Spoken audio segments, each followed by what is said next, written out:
पाए मेरा तेरा कहा एक क्यों हुई, मैं कहूँ आंखन देखी तो कई पोथी देखी।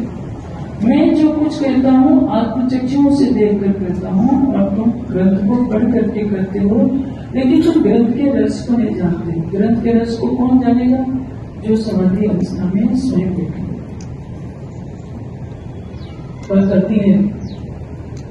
विद्यावस्था को प्राप्त करने वाले जनक जी की, जिनकी सभा में ये बात कही गई कि अद्वैत शब्द जो बोलिए तो सिर्फ अद्वैत की व्याख्या अहंकार से रहित व्यक्ति ही कर सकता है, जिसको अपने ज्ञान का अहंकार होता है, अद्वैत की व्याख्या कर सकता है। लेकिन उनकी अवस्था में कैसे हुई? एक बार सिंहासन पर बैठे हुए थे, उन्होंने स्वप्न देखा कि मैं कंगाल हो गया। जब उनका स्वप्न टूटता है तो भय से कांपने लगते हैं कि मैंने स्वप्न में अभी अपने को भिक्षुक के रूप में देख रहा था और मैंने जो खिचड़ी पकाई वह खिचड़ी गिर गई थी, लेकिन अभी तो मैं अपने को सिंहासन पर बैठे हुए देख रहा हूँ। क्या सच है? वर्तमान सच है या अभी इसके क्षण भर पहले मैं जो स्वप्न देख रहा था वो स्वप्न सच है? कोई उनके प्रश्नों का समाधान नहीं कर पाता। आत्मा को आत्मा देखती है, आत्मा परमात्मा को देखती है। इन नेत्रों से संसार को देखा जाता है। आज के प्रोग्राम के बारे में बताएं। जो कार्यक्रम हुआ इसका उद्देश्य था समाज में जन जागृति हो, अध्यात्म के सच्चे स्वरूप को लोग समझें।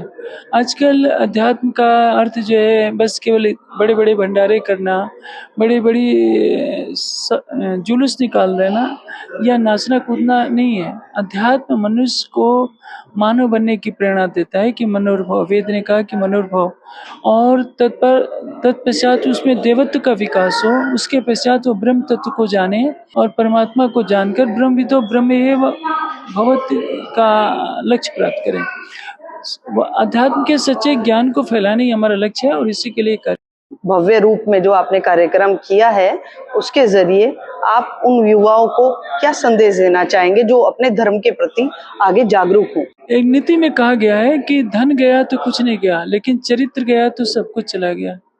तो आज के बच्चे कल कम है, नैतिक चरित्र का विकास नहीं होगा, वे अपने अध्यात्म को स्वयं को अध्यात्म से नहीं जोड़ेंगे, अपने राष्ट्र के प्रति कर्तव्य को नहीं समझेंगे, तो आने वाले समय में भारत का भविष्य खतरे में पड़ जाएगा। इसलिए बच्चे आध्यात्मिक बने, अपनी गरिमा को पहचाने, अपनी संस्कृति और धर्म को पहचाने और परमात्मा के स्वरूप को जानकर उसके प्रेम में रहें। यही हमारा उद्देश्य होता है। धन्यवाद गुरुजी।